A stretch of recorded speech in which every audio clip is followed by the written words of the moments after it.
1,000 times. I've got no roots, but my home was never on the ground. I've got no roots, but my home was never on the ground. I've got no roots. I've got no roots. I've got no roots, but my home was never on the ground. I've got no roots, but my home was never on the ground. I've got no roots. I've got no roots. I've got no roots, but my home was never on the ground. I've got no roots, but my home was never on the ground. I've got no roots. I've got no roots. I've got no roots, but my home was never on the ground. I've got no roots.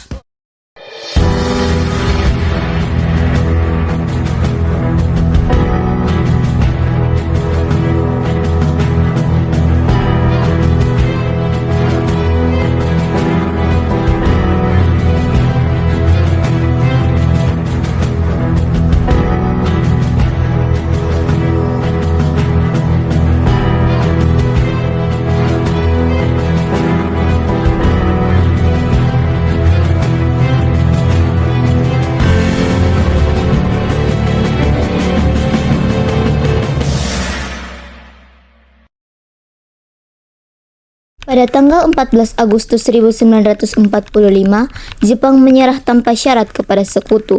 Berita tentang kekalahan tersebut sangat dirahasiakan Jepang. Bahkan, semua stasiun radio disegel oleh Jepang. Tetapi, ternyata siaran tersebut tertangkap di Indonesia oleh golongan muda, yakni Sultan Syahrir mendengarnya.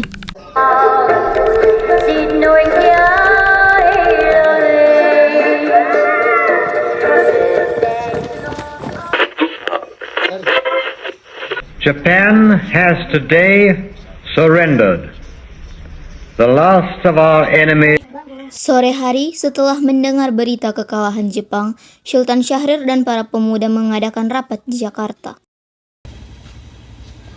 Assalamualaikum saudara-saudara. Waalaikumsalam. Saya mempunyai berita untuk kalian semua. Jepang telah menyerah kepada sekutu. Tadi saya mendengar berita ini dari berita BBC London. Kalau begitu, kita harus mendesak ke golongan tua, terutama Bung Karno, agar dapat memproklamasikan kemerdekaan ini. Benar itu. Jepang sudah tidak terikat dengan kita. Oleh karena itu, kita harus memanfaatkan kesempatan ini. Tetapi kita juga tidak ingin proklamasi kemerdekaan Indonesia dibuat oleh PPKI. Kenapa harus begitu? Karena PPKI adalah buatan Jepang. Sementara itu, kita tidak ingin ada campur tangan PPKI dalam proklamasi kemerdekaan Indonesia. Kalau begitu, kita semua sepakat harus menolak hadiah kemerdekaan dari Jepang, dan kita harus memproklamasikan kemerdekaan itu sendiri. Yang dibilang Bung Syaril itu benar, kemerdekaan adalah hal dan persoalan yang harus diproklamasikan. Maka dari itu, marilah kita semua untuk meminta kepada Bung Karno dan Bung Hatta untuk memutus hubungan dengan Jepang segera mungkin. Bagaimana? Setuju? Ya, setuju. Kalau begitu, kalian semua harus pergi ke kediaman Bung Karno untuk menyampaikan kabar ini. Saya dan yang lainnya akan memerintahkan golongan muda untuk merebut kekuasaan dari Jepang. Keesokan harinya, pada tanggal 15 Agustus 1945, Syahrul Saleh, Sultan Syahrir, Wikana, dan Darwis tiba di kediaman Soekarno di Jalan Pegangsaan Timur nomor 56 Jakarta dengan maksud menyampaikan hasil-hasil keputusan. Assalamualaikum, Bu. Waalaikumsalam. Ada maksud apa saudara-saudara datang kemari? Maaf mengganggu, Tuanda. Kami membawa berita yang sangat penting. Kalau begitu, silakan masuk.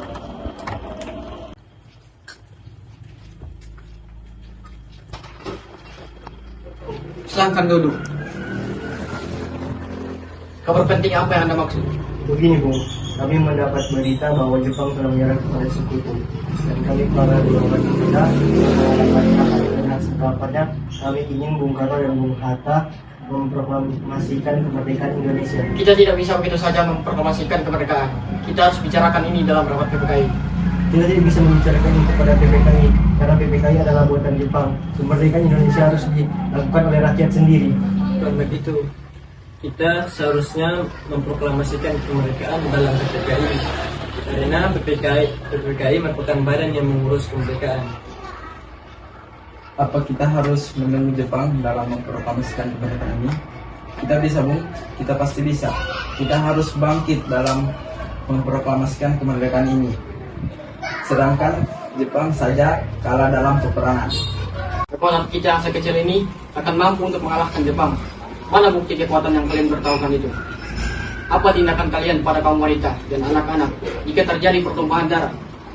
Bagaimana bisa kita mempertahankan kemerdekaan? Coba kalian bayangkan itu. Bagaimana bisa kita berdiri tegak? Tapi Bu, semakin cepat kita memproklamasikan kemerdekaan ini, semakin cepat pula kita mengakhiri penderitaan rakyat yang telah dirasakan selama ini. Inilah yang ditunggu-tunggu oleh bangsa kita, Bu. Baiklah, berikan kami waktu untuk berulang senjata. Baik, kita akan pamit.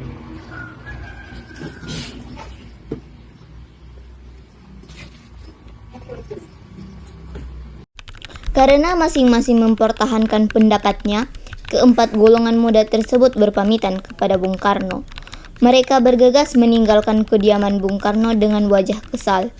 Kemudian, Insinyur Soekarno meminta golongan tua untuk datang ke kediamannya untuk membicarakan permasalahan tersebut. Gimana nih? Para golongan muda menuntut untuk segera memproklamasikan kemerdekaan. Tapi kita tidak boleh gegabah, Bu. Kita harus mempersiapkan ini secara matang agar tidak terjadi hal yang tidak diinginkan. Saya setuju. Menurut saya yang terpenting saat ini adalah menghadapi sekutu yang ingin kembali berkuasa di negeri ini. Dan masalah kemerdekaan sebaiknya kita bahas pada sidang PPKI pada 18 Agustus mendatang. Lalu bagaimana pendapat golongan muda? Apa kita abaikan saja? Ya, lagi pula mereka masih sangat muda. Kemungkinan pemikiran mereka masih sangat pendek. Kita harus lihat ke depan untuk mempersiapkannya dengan matang agar tidak berantakan. Baiklah, Bung. Berarti kita semua sudah sepakat. Meski berat hati dengan keputusan Soekarno, para pemuda yang telah meninggalkan kediaman Soekarno tetap tidak putus asa. Mereka pun menyusun strategi bagaimana membujuk Soekarno dan Muhammad Hatta untuk memproklamasikan kemerdekaan sesegera mungkin.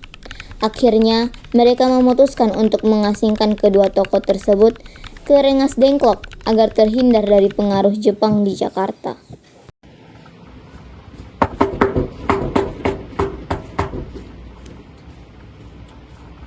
Ada maksud apa saudara datang seperti ini?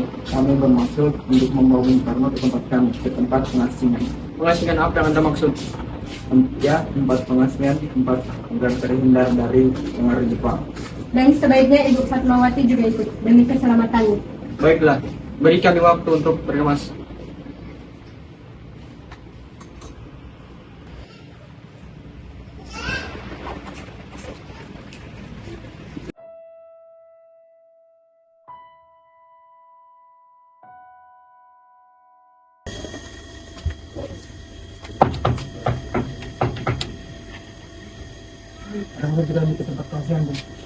Pengasingan? Coba pengasingan apa? Tenang, Bung, saudara Bung Karno. Pada pukul 5:30 sore, rombongan dari Jakarta yang dikawal oleh Peta tiba di Rengas Dengklok untuk menjemput Soekarno dan Muhammad Hatta.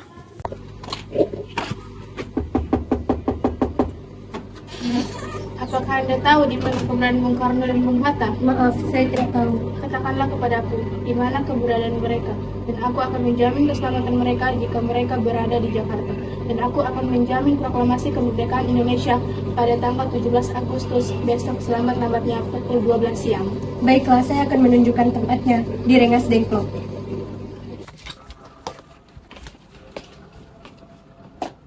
Syukurlah kalian baik-baik saja. Jadi bagaimana keputusannya?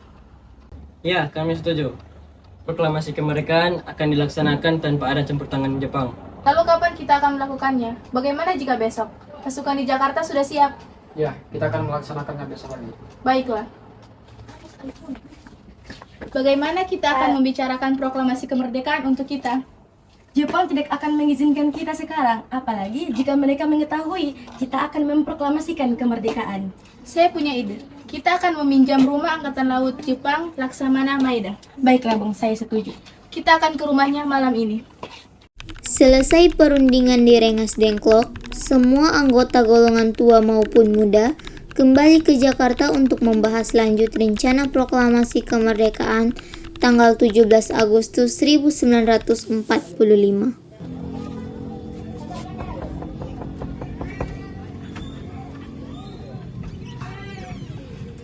Maaf mengganggu Anda malam-malam begini.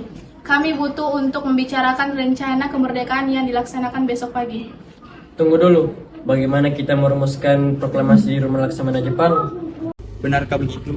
Baiklah, saya akan menjamin keselamatan Anda saat Anda berada di rumah saya. Silakan masuk. Baik, terima kasih Laksamana Maeda.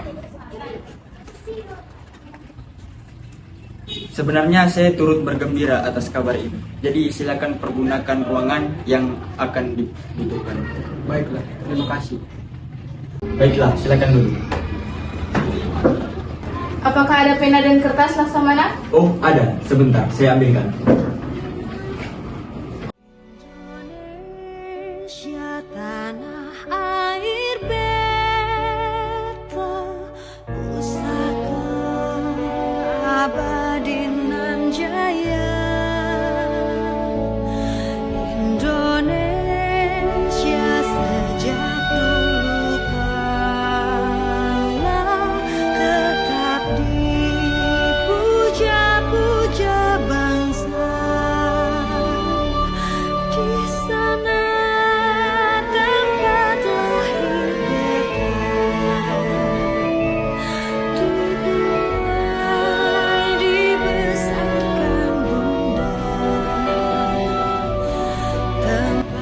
Bagaimana cara menandatangani teks proklamasi ini?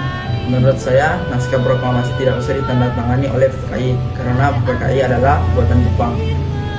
Bagaimana jika naskah ini ditandatangani oleh para hadirin yang datang saat ini, seperti ketika Amerika menandatangani teks deklarasi mereka? Jangan, kita tidak boleh menipu bangsa lain. Kita harus berbeda dari bangsa lain. Lalu bagaimana Bung Karno? Karena ini berkat jasa Indonesia, berarti ini harus atas nama bangsa Indonesia. Ya, saya setuju dan saya punya usul. Bagaimana jika naskah ini ditandatangani oleh Anda dan Bung Hatta sebagai wakil dari Indonesia? Ya, usulan sangat bagus. Bagaimana hadirin? Ya, saya setuju. Baik, Laksamana, apakah ada mesin ketik? Oh, ada. Mari ikuti saya.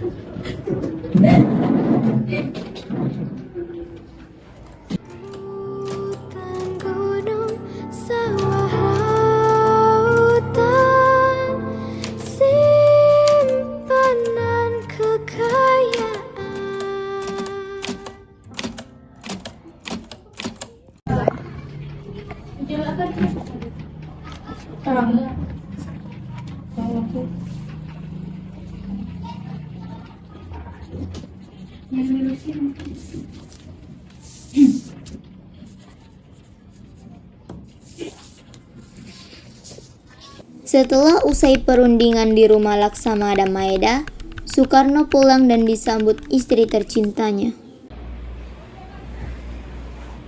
Alhamdulillah, semua berjalan dengan lancar. Alhamdulillah, itu semua berkat Gusti Allah yang telah memberi jalan kepada kita untuk memproklamasikan bangsa ini. Oh ya, apa kalian sudah merencanakan proklamasi besok? Kami akan melaksanakan upacara bendera yang diiringi lagu Indonesia Raya ciptaan Bung Supratman. Karena kita belum punya bendera, lantas bagaimana? Ya ampun, Bapak lupa. Bagaimana kalau ibu saja?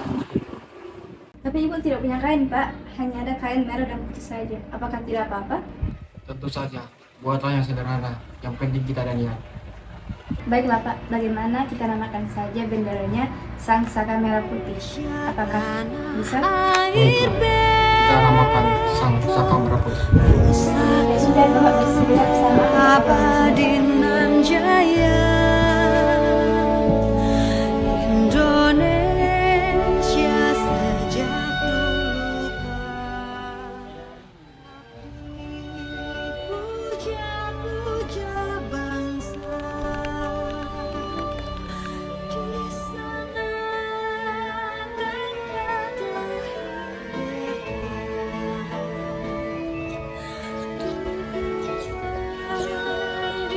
Baik, kau kibarkan bendera ini sebagai tanda kesetiaan bangsa ini. Baik, Bung.